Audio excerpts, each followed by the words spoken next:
the original saga was about the father, the children, and the grandchildren. And I mean, that's not a secret to anybody. It's even in the novels.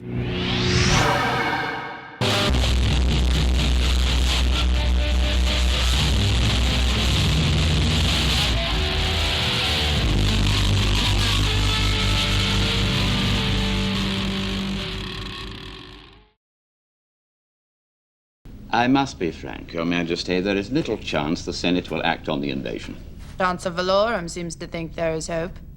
If I may say so, Your Majesty, the Chancellor has little real power. He is mired by baseless accusations of corruption.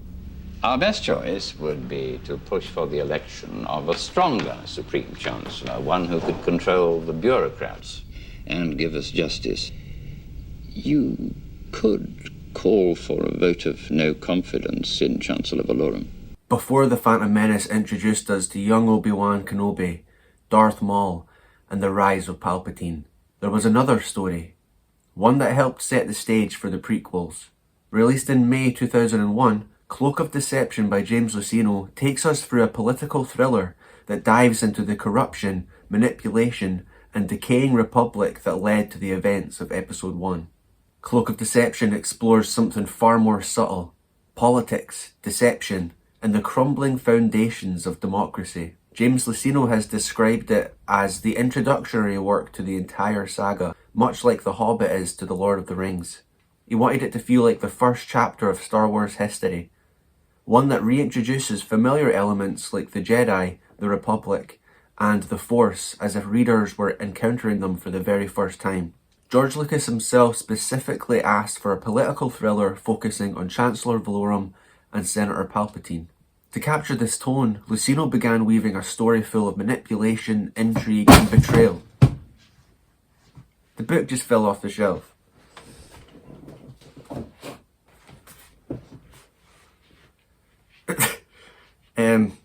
At first, Luceno's drafts were filled with Jedi action and space battles, but with the help of Suro Stoney and Shelley Shapiro, he trimmed it down, striking a delicate balance between intrigue and adventure. The result? A novel that mirrors the three-act structure of a Star Wars film, but with the pacing and tension of a spy novel. Luceno saw Valorum as a tragic, well-meaning leader, weakened by indecision and trust in a system already rotting from within.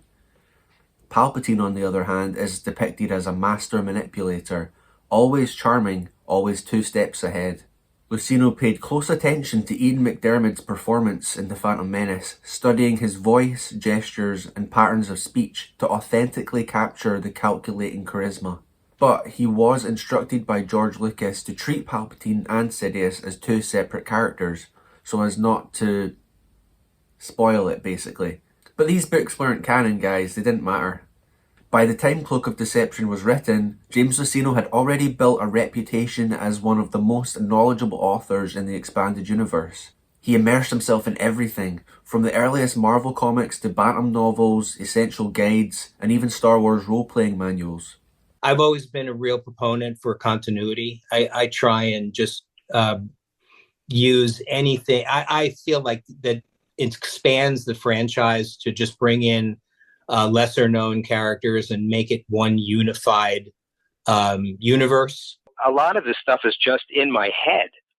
I really did the bulk of my research when I was at first invited to kind of help structure the New Jedi Order series. I read every comic, every novel, every source book, essential guide, and made notes, and a lot of that stuff just is still with me, almost like a foreign language when you learn it as a kid. I mean, it's just in your head. But I did have to constantly check myself and open up different source books or open up novels and find out whether I was on the right track and I hadn't botched something. I really like to, I try my best to make it as realistic as possible. And I mean realistic within the franchise. I mean, I hope that like all of us who have been reading Star Wars for 20 years or whatever and know the movies really well can sort of read a novel in Star Wars and really feel like it's taking place in an alternate universe that we know really well. So I do try and draw on things that that have been used before, so that it really does seem like a real place. I don't want to constantly be making up new planets or making up new species. And also, I like to draw on characters who are interesting visually, so that they conjure images, so that the books tend to become very visual and almost film-like. I'll go back a lot of times to images in the films for just that reason. I'm not trying to cheapen it. I'm just trying to make it a real experience for the reader. For me, as a fan and as a reader, as someone who's invested a lot of time in Star Wars, I think that continuity is extremely important, because I think the more you can flesh out this universe in a very real way, the more rewarding the reading experience. From the very start, I felt that continuity had to be maintained. He even collaborated with Dan Wallace to help map the galaxy, giving him a comprehensive understanding of hundreds of worlds and species. That meticulous research shines through in this novel, making the Republic feel vast, alive, and most importantly, fragile. What's especially fascinating about Cloak of Deception is its place in Star Wars history. It was the first Star Wars novel written after George Lucas completed the script for Episode 2, Attack of the Clones. And Lucino actually got to read that script in preparation, which is a strange thing for authors writing quote-unquote fan fiction, right? Lucas even asked him to include a new character who would later appear in Episode 2. And because of that, Cloak of Deception became the first appearance of several key factions and characters we'd later see on screen, including the Techno Union, Pastel Argente, Pastel Argent, I think is his name, and the Commerce Guild. In many ways, Cloak of Deception quietly laid the groundwork for the separatist movement and the Clone Wars that would follow. Lucino even set up the novel with a short story called Darth Maul Saboteur, a digital prequel showing Maul's first solo mission for his master. That story flows directly into opening scenes of Cloak of Deception, tying both works together into a seamless prelude to The Phantom Menace. And this also correlates with Darth Maul Shadowhunter, which we are covering on the channel. You can tell that Lucino did his research like we've been talking about.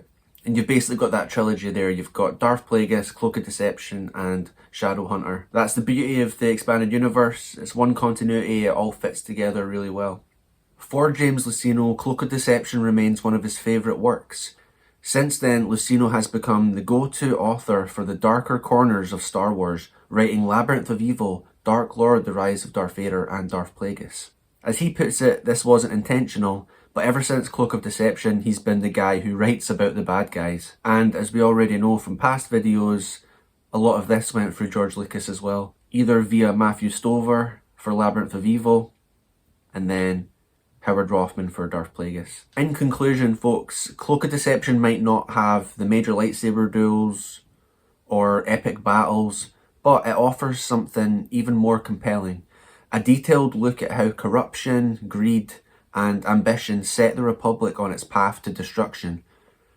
It transforms a single line in The Phantom Menace, a mention of Chancellor Valorum, into a full-blown tragedy of politics and power. It's the novel that explains how the galaxy fell apart, and why the Jedi never saw it coming.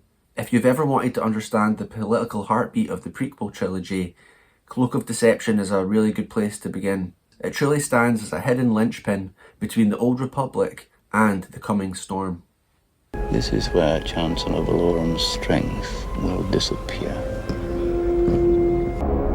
If this body is not capable of action, I suggest new leadership is needed. I move for a vote of no confidence in Chancellor Valorum's leadership.